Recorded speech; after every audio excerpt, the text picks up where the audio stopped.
అతను ఎమ్మెల్యే కానీ గోడ దూకాడు. తన భవనం మొదటి అంతస్తు నుండి దూకి తప్పించుకునేందుకు పరుగులు పెట్టాడు.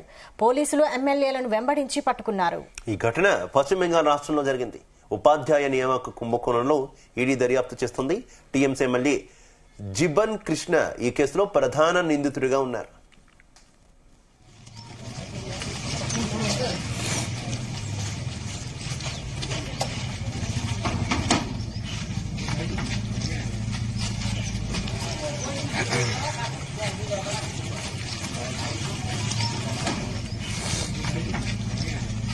ఆయన ఇంటిపై ఈడీ అధికారులు దాడి చేశారు. దీంతో ఈడీ దాడులు తప్పించుకునేందుకు గోడ దూకాడు ఎమ్మెల్యే జిబన్ కృష్ణ.